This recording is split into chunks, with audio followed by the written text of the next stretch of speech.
नमस्कार दोस्तों, स्वागत है आपका स्टडी फॉर सिविल सर्विसेज में। वीडियो को पूरा देखिए। कोई भी आपका फीडबैक है, कोई सजेशन है, तुरंत वीडियो में कमेंट करके जरूर बताइए। अच्छा लगे तो वीडियो लाइक जरूर कर लीजिए और ऐसे वीडियो लगातार फ्री में पाने के लिए चैनल को तुरंत सब्सक्राइब कर लीजिए और बेल आइकन को जरूर टैप कर लीजिए ताकि आगे भी सारे वीडियो आपको मिलते रहे। यूट्यूब में फॉलो करते हैं तो प्लीज ये वाला फ्री टेलीग्राम चैनल जरूर ज्वाइन कर लीजिएगा। सारे नोटिफिकेशन, सारे अपडेट यहीं पे आते हैं, ध्यान रखिएगा। स्टडी फॉर सिविल सर्विसेज का कोई भी पेड ग्रुप अगर आपको ज्वाइन करना है तो सिर्फ 856480530969608523864455 यही नंबर है हमारे, सिर्फ जहां पे कॉल या व्हाट्सएप कर सकते हैं। इंस्टाग्राम पे हमारा पेज जरूर फॉलो कर लीजिएगा, स्टडी फॉर सिविल .सर्विसेज है। ट्विटर पे हमको जरूर फॉलो कर लीजिएगा, @study for civils है। सारे क्वेश्चन अटेम्प्ट करिए और स्कोर अपना तुरंत कमेंट करके बताइए। दोस्तों नमस्कार, स्टडी फॉर सिविल सर्विसेज में आप सभी का स्वागत है। यहाँ पे हम जो एपीएस की पेड क्विज को देख रहे हैं वीडियो फॉर्मेट में, अगला वीडियो कंटिन्यू करेंगे। इसके लिए हमारे ग्रुप्स भी लगातार चल रहे हैं। आप पूरी तैयारी के लिए एडमिशन ले सकते हैं हमारे साथ जुड़ने के लिए। डिस्क्रिप्शन बॉक्स में हमारी कॉन्टैक्ट डिटेल दी हुई है, आप उस पर कॉन्टैक्ट करके एडमिशन के बारे में जानकारी प्राप्त कर सकते हैं। स्टार्ट करेंगे फर्स्ट क्वेश्चन के साथ। आज के पूछा गया है, वॉर एंड डिप्लोमेसी इन कश्मीर नामक पुस्तक के लेखक कौन है? तो भारत के एक पूर्व आईएफएस ऑफिसर है ना, इंडियन फॉरेन सर्विस रहे थे, जो है चंद्रशेखर दास गुप्ता, इनकी पुस्तक है। हाल ही में किस भारतीय ने बायोस्फीयर रिजर्व प्रबंधन के लिए प्रतिष्ठित यूनेस्को मिशेल बैटिस अवार्ड 2023 जीता है? तो जुलाई 2023 में भारत के ही एक इंडियन फॉरेस्ट सर्विस ऑफिसर हैं, ठीक है, यहाँ पे ऑप्शन डी में देखिए जगदीश एस बाकन, ठीक है, इनको दिया गया है। एनवायरमेंटल कंजर्वेशन में इनके काफ़ी जो योगदान रहे हैं उसको रिकॉग्नाइज करते हुए मिशेल बैटिस अवार्ड जो है इसको दिया गया है, ध्यान रखेंगे, इंपॉर्टेंट है। वर्ल्ड सिटी कल्चर फोरम में शामिल होने वाला पहला भारतीय शहर कौन सा बन गया है? ठीक है, ये भी एक इंपॉर्टेंट फैक्ट है, इसको ध्यान रखेंगे। वर्ल्ड सिटीज कल्चर फोरम जो है एक ऐसा समूह है शहरों का, एक ग्लोबल नेटवर्क कह सकते हैं इसको, जो कि ऐसे शहर इसमें शामिल होते हैं, या मतलब जो काफ़ी फेमस सिटीज़ हैं, तो ऐसे शहर इसमें शामिल किए गए हैं जो कि रिसर्च और कह लीजिए कुछ इंटेलिजेंस है ना, इन सब को यूज़ करके आने वाले जो कह लीजिए हमारे फ्यूचर की प्रॉस्पेरिटी है, कल्चरल प्रॉस्पेरिटी कह सकते हैं, उसमें इनका अभी की जो रिसर्च और इंटेलिजेंस इस तरह की चीज़ें, इसका क्या रोल हो सकता है, उसमें ये जो समूह है ना, वर्ल्ड सिटी कल्चर फोरम, ये कार्य करता है। तो उसी क्रम में जुलाई 2023 में भारत की तरफ से बेंगलोर को शामिल किया गया है, ठीक है, ऑप्शन फर्स्ट। कुछ कंप्यूटर नेटवर्क्स लिखे हुए हैं और कौन सा युग्म गलत है ये पूछा गया है। तो लैन का होता है लोकल एरिया नेटवर्क, वैन का वाइड एरिया, मैन का मेट्रोपॉलिटन एरिया, तो इसमें गलत कुछ भी नहीं है, ऑप्शन डी। निम्नलिखित में से कौन सा भारत का सबसे बड़ा गुफा मंदिर है? केव टेम्पल कह सकते हैं, ठीक है। लार्जेस्ट जो है ये आपका एलोरा में कैलासा टेम्पल, ठीक है, ऑप्शन फर्स्ट जो है इसको चुनेंगे। अच्छा, किस राज्य में है ये कोई बताएगा? कॉमेंट करके बताइए जरा। मेघदूत पुस्तक के लेखक कौन है? ठीक है, काफ़ी प्राचीन पुस्तकें भी अक्सर एग्जाम्स में पूछी जाती हैं, उसी क्रम में से मेघदूत, जैसे मालविकाग्निमित्र, ये सब काफ़ी पॉपुलर पुस्तकें हैं कालिदास की, ठीक है। क्वीन ऑफ डेक्कन, डेक्कन प्लेटू के बारे में आप पढ़ते हैं, हमारा जो वेस्टर्न इंडिया का भाग है, ठीक है, जहाँ पे मुख्य रूप से काली मृदा, जिसको रेगुर कहते हैं, वो पाई जाती है, ठीक है। तो इसी क्षेत्र के एक शहर को क्वीन ऑफ डेक्कन कहा जाता है। कौन सा शहर है वो? पुणे। 31 मई 2023 को विश्व तंबाकू निषेध दिवस पर राष्ट्रीय अभियान जिसका नाम है व्यसन मुक्त अमृतकाल, इसका शुभारंभ किसके द्वारा किया गया? तो ये जो है हमारा जो national commission for protection of child rights है ना, इन्होंने इसको ऑर्गेनाइज किया। उत्तराखंड में बद्रीनाथ निम्नलिखित में से किस नदी के तट पर स्थित है ये बताना है। तो बद्रीनाथ की जो लोकेशन है ये देखेंगे हमारा गढ़वाल हिमालय का जो भाग है उससे संबंधित है ये, इसको ध्यान रखना है। और जो नदी हमारी है वो है अलकनंदा, ठीक, ऑप्शन सी। हाल ही में उरुग्वे ने किस देश को हरा करके पहली बार अंडर 20 विश्व कप फुटबॉल जीता है? ठीक है, तो जैसे फीफा विश्व कप होता है तो वैसे जो अंडर 20 प्लेयर्स हैं है ना, एज वाइज, उनका भी विश्व कप होता है। तो यहाँ पे उरुग्वे को हरा करके पहली बार जीता है इटली ने। अभी देखिए कालिदास के बारे में हमने पुस्तक देखी थी, अब हर्षचरित के लेखक कौन है? ये पुस्तक है काफ़ी पॉपुलर, तो जो है संस्कृत की एक पुस्तक ये भी है, बाणभट्ट के द्वारा लिखी गई, लगभग 7th सेंचुरी AD में। निम्नलिखित में से पैन किसका संक्षिप्त रूप है? ठीक है, जो पैन कार्ड आप लोग बनवाते हैं for the purpose of income tax, ठीक है, तो क्या होता है इसका full form? Permanent account number. चौथे वार्षिक health for all film festival में किस भारतीय फिल्म ने हेल्थ फॉर ऑल श्रेणी में अवार्ड जीता है? तो यहाँ पे ये चीज़ ध्यान रखेंगे कि जो 4th एडिशन जो हुआ है health for all film festival का, ये कहाँ पर हुआ? जिनीवा में, ठीक है, इसको ध्यान रखना है। और यहाँ पे इंडियन फिल्म मेकर हैं वंदिता सरजिया करके, ठीक है, उनकी एक डॉक्यूमेंट्री है when climate change turns violent, है ना, तो इस पुस्तक ये डॉक्यूमेंट्री ने जीता है। अगला है, हाल ही में किस राज्य सरकार ने राज्य के पद्म पुरस्कार से सम्मानित लोगों को 10,000 रुपये मासिक पेंशन देने की घोषणा की है, ठीक है। तो जैसे एक तो पेंशन होती है सेवानिवृत्ति के बाद, है ना, तो वैसे ही यहाँ पे जो पद्म पुरस्कार हमारे होते हैं, जैसे पद्मश्री, पद्म विभूषण, है ना, और पद्म भूषण, ये सब हो गए, तो इनको अनाउंस किया था ये यहाँ पे हरियाणा की सरकार ने, ठीक है। अमाउंट ध्यान रखिएगा, 10,000 रुपये जो है वो दिया जाएगा। अगला है, मर्चेंट ऑफ वेनिस किसकी रचना है? तो एक इस तरह की चीज़ें भी कई बार अक्सर पूछ ली जाती हैं। बहुत ही फेमस जो एक हमारे हुए राइटर विलियम शेक्सपियर, ठीक है, इनकी पुस्तक है, ऑप्शन सी। एनपीए का पूर्ण रूप क्या होता है ये बताना है। तो नॉन परफॉर्मिंग एसेट्स, जो लोन वगैरह लोग लेते हैं तो जैसे 90 दिन से ज़्यादा ओल्डर हो जाता है, लौटाने की अवधि से ज़्यादा, है ना, तो वो एनपीए में कन्वर्ट हो जाता है, इसको ध्यान रखेंगे। सत्यार्थ प्रकाश पुस्तक के बारे में पूछा गया, किसने लिखा है इसको? तो ये स्वामी दयानंद सरस्वती। नीति आयोग का फुल फॉर्म आपसे पूछा गया है, क्या होता है? तो national institute for transforming India. किसको रिप्लेस किया इसने? प्लानिंग कमीशन को। भारतीय सेना और मालदीव राष्ट्रीय रक्षा बल के बीच संयुक्त सैन्य अभ्यास जिसका नाम है 12वां एक्स एक्वेरियन, ठीक है, ये कहाँ पर आयोजित किया गया? तो ये जो है यहाँ उत्तराखंड में जून 2023 में ही उत्तराखंड के चौबटिया नामक स्थान पे जो है ये हुआ। तो ऑप्शन डी जो है करेक्ट है, ध्यान रखेंगे। इन ऑप्शंस में कुछ फेमस कृतियाँ लिखी हुई हैं, तो पूछा यह गया है कि कौन सी वह रचना है जो रविन्द्रनाथ टैगोर की नहीं है, ठीक है। तो चित्रा, कोर्ट डांसर, गीतांजलि, ये सब प्रमुख रचनाएं इनकी हैं। कपाल कुंडल जो लिखा हुआ है ये बंकिम चंद्र चटर्जी की पुस्तक है। तो सारे ऑप्शंस को ध्यान रखेंगे। भारतीय ओलंपिक संघ की स्थापना किस वर्ष में हुई थी ये बताना है। तो ये जो है 1927। अच्छा, एक चीज़ ये ध्यान रखिएगा कि जो ओलंपिक्स में भारतीय टीम शामिल हुई सबसे पहली बार, जो ओलंपिक गेम्स होते हैं, तो आज़ादी के पहले जो ब्रिटिश टीम थी 1900 वर्ष में जो ओलंपिक्स हुए उसमें शामिल हो चुकी थी। तो इस फैक्ट को भी ध्यान रखना है। 13 जून 2023 को यहाँ पे SWC प्रोजेक्ट एक है, भारत सरकार का चल रहा है, उसमें 8 जहाज कुल बनाए जाने हैं समुद्री। उसमें से तीसरा जहाज जो है जिसका नाम दिया गया अंशदीप, इसका शुभारंभ किया गया, ये तैयार हो गया था बेसिकली, ठीक है। तो इसका निर्माण किस कंपनी ने किया है ये बताना है। तो शिप का नाम ध्यान रखना है और प्रोजेक्ट का नाम हो सके तो। बनाने वाली कंपनी जो है वो Garden Reach Ship Builders, option C. GST का पूर्ण रूप क्या होता है, ठीक है। टैक्स आप लोग जीएसटी क्या देते हैं ना, जैसे कभी कुछ सामान खरीदते हैं तो goods and services tax. Santosh trophy किस खेल से संबंधित है? तो संतोष ट्रॉफी होता है फुटबॉल के लिए, ठीक है, और ये सबसे पहली बार स्टार्ट हुआ था 1941 से, इसको ध्यान रख सकते हैं। खून दो, प्लाज्मा दो, जीवन साझा करो, ठीक है। Give blood, give plasma, share life, share often, ठीक है। ये पूरा एक थीम है किसका? विश्व रक्तदाता दिवस 2023 का। वर्ल्ड ब्लड डोनर डे, तो ये कब मनाते हैं प्रतिवर्ष? तो 14 जून। पंकज आडवाणी का जो है किस खेल से संबंध है? काफ़ी फेमस है कि भारतीय प्लेयर हैं ये, किसके? स्नूकर कह लीजिए, है ना, ऑप्शन फर्स्ट। फिजिक्स में सापेक्षता का सिद्धांत जिसको थ्योरी ऑफ रिलेटिविटी कहा जाता है, ठीक है, तो ये इसमें से किसके द्वारा प्रतिपादित किया गया था ये पूछा गया है। तो अल्बर्ट आइंस्टाइन ने जो है इनकी जो एक जनरल थियरी ऑफ रिलेटिविटी थी और स्पेशल थियरी ऑफ रिलेटिविटी, उसको इंटर रिलेट करते हुए इसके बारे में बताया था, ठीक। 2024 में ओलंपिक खेल का आयोजन किस स्थान में प्रस्तावित है? तो जैसे अभी 2020 में लास्ट हमारे ओलंपिक गेम्स हुए, कोरोना के कारण जो है वो 2020 में नहीं हुआ था, फिर अगले साल हुआ, तो वो हुआ था जापान में, ठीक है, टोक्यो। और 24 में जो होगा वो पेरिस, फ्रांस। ऐतरेय और कौशितकी किस वेद का ब्राह्मण ग्रंथ है, ठीक है। तो जो हमारे वेदास हैं 4 मुख्य रूप से, तो उनको फर्दर कह लीजिए डिटेलिंग करते हुए कुछ अन्य ग्रंथों की रचना हुई है, ब्राह्मण जिनको कहा जाता है।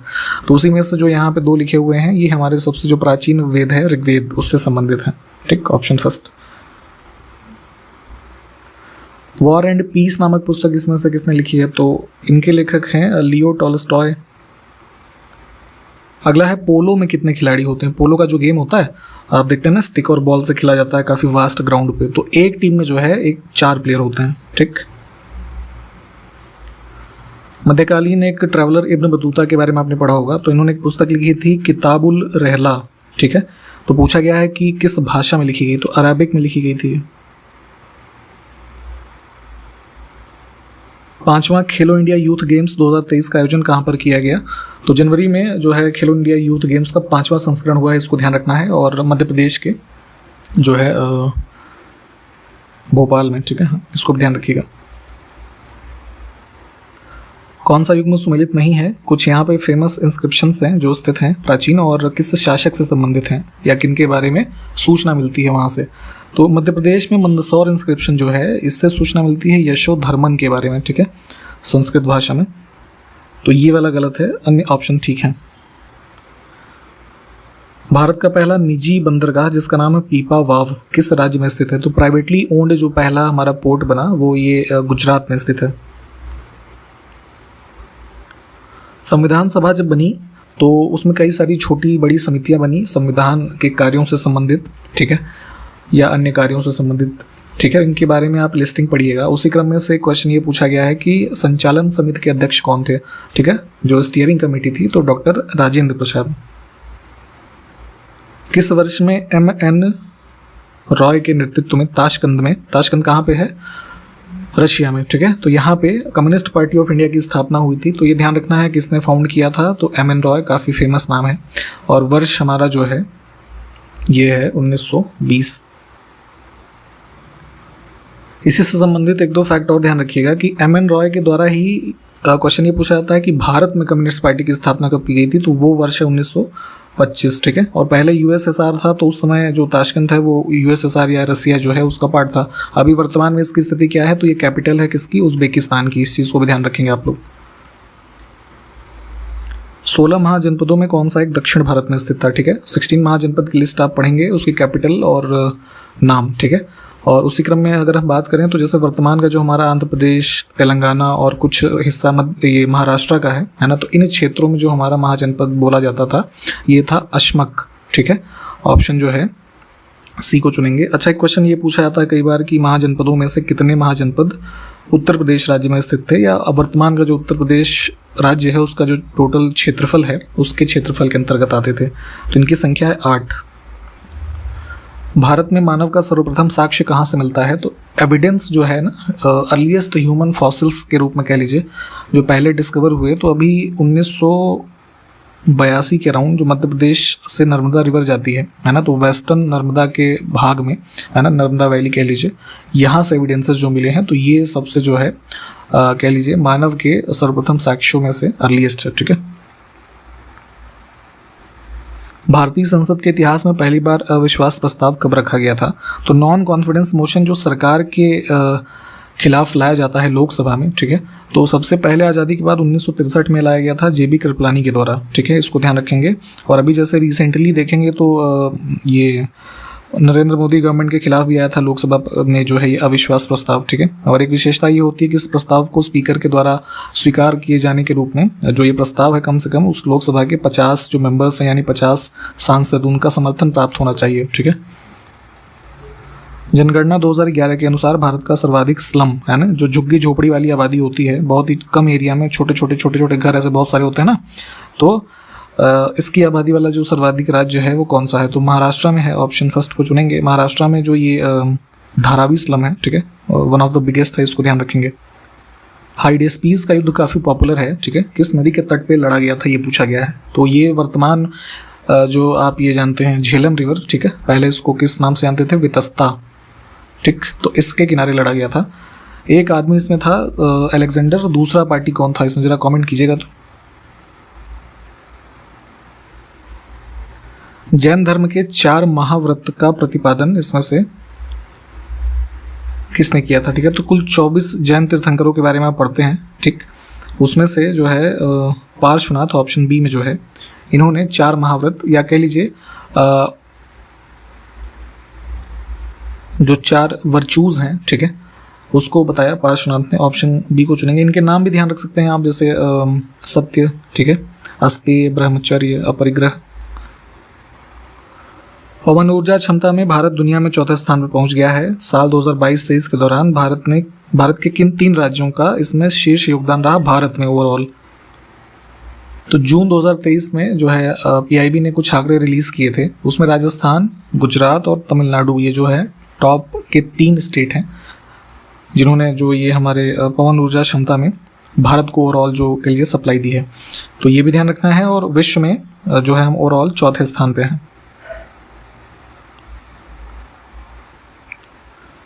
इसमें देखें एक छोटा सा कैलकुलेशन है, 6910 को 81 द्वारा विभाजित किया जाता है तब शेषफल क्या होता है, ठीक। तो इसको सॉल्व करके देख लीजिएगा। यहाँ पे हम 81 से इसको डिवाइड करेंगे तो ये 85 बार तक जाएगा, ठीक है, और 25 रिमाइंडर बचेगा। Option first. 9 और 90 के बीच सभी संख्याओं का औसत क्या है जो 8 से भाज्य हो, ठीक है। ऐसे क्वेश्चंस को आपने पहले सॉल्व किया होगा। तो देखिए यहाँ पे हम पहले क्या कर लेते हैं, 9 और 90 के बीच ऐसी संख्याएं जो 8 से भाज्य हैं, तो उनकी संख्या क्या होगी? देखिए 9 के बाद यानी कि पहला नंबर होगा 16, फिर 24, फिर 32, ऐसे कर करके 88 तक पहुँचेंगे हम, ठीक है, जो नंबर हमारे 8 से डिविजिबल होंगे 9 और 90 के बीच। तो यहाँ पे आप इनको कुल देखिएगा तो इनकी नंबर की कुल संख्या कितनी हो जाएगी? 10, ठीक। तो फॉर्मूला लगा देंगे हम यहाँ पे, क्या, n/2 2a प्लस n-1d, ठीक है।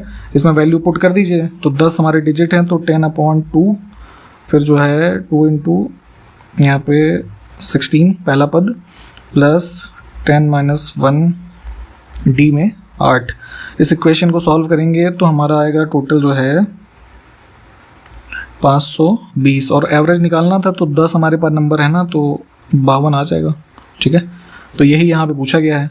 इन चीज़ों को थोड़ा डिटेल में प्लीज़ सॉल्व किया गया, यहाँ पे शॉर्ट में बता दिया जाता है। 30% छूट पर वस्तु का बिक्री मूल्य 1050 है, ठीक है। तो यदि छूट 15% की है तो बिक्री मूल्य रुपए में क्या होगा? तो 30% की छूट यानी कि 70% है ना। तो मार्क प्राइस हम निकाल लेते हैं, क्या हो जाएगा? 1050 इंटू 100 बॉन में 70, ये आ गया हमारा कितना? 1500 रुपये, ठीक। अब कहा गया है कि 15% डिस्काउंट अगर देंगे तो हमारा जो क्या होगा, बिक्री का प्राइस होगा, कितना हो जाएगा? तो हालांकि ये सॉल्व भी कर लीजिए, ठीक। ये सॉल्व करेंगे आप 1275 आ जाएगा आंसर।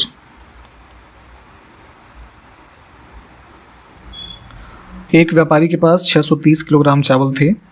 उसने इसका एक हिस्सा 15% लाभ और बाकी को 8% लाभ के साथ बेच दिया, ठीक है, ताकि उसे कुल 12% का मुनाफा हो। तो उसने 8% लाभ पर कितना चावल किलोग्राम में बेचा था, ठीक है। तो यहाँ पे देखिए क्या कर सकते हैं, 2 पार्ट में बेचा है ना उसने, तो जैसे फर्स्ट सेकंड समझने के लिए हम थोड़ा लिख लेते हैं। तो पहला बेचा उसने 15% के प्रॉफिट पे, दूसरा 8%, तो ओवरऑल उसको प्रॉफिट कितना होगा? 12%, है ना। तो यहाँ पे ठीक, ये हमारा क्या हो जाएगा?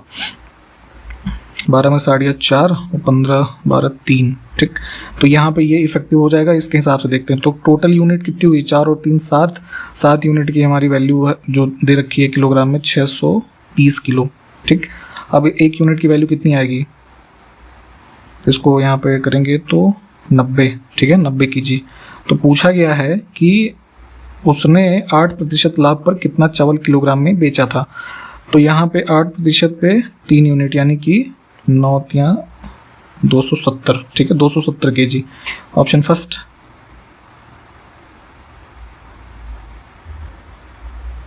दो वर्षों में समान दर पर अर्जित हो सकने वाले साधारण और चक्रवृद्धि ब्याज क्रमशः 4000 और 4180, ठीक है, ये दो हमारे पास वैल्यू है। तो ब्याज दर प्रतिशत में प्रति वर्ष की कितनी ये बतानी है।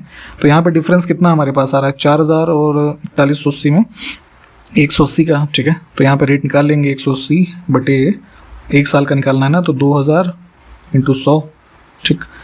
इसको सॉल्व करेंगे कितना आ गया? 9%, ठीक है। ये हमारा ऑप्शन फर्स्ट करेक्ट हो जाएगा। ठीक, इसी के साथ यहाँ पे ये वीडियो हमने कंप्लीट कर लिया है। सारे क्वेश्चंस को जो मैथ के हैं कम से कम इनको सॉल्व किया करिए, और जो चीज़ें डिटेल में थोड़ी बताई गई हों पढ़ने के लिए उसको पढ़ा करें। इसके आगे से अगले वीडियो में हम कंटिन्यू करते हैं। ठीक, तो मिलते हैं अगले वीडियो में, तब तक के लिए नमस्कार, जय हिंद।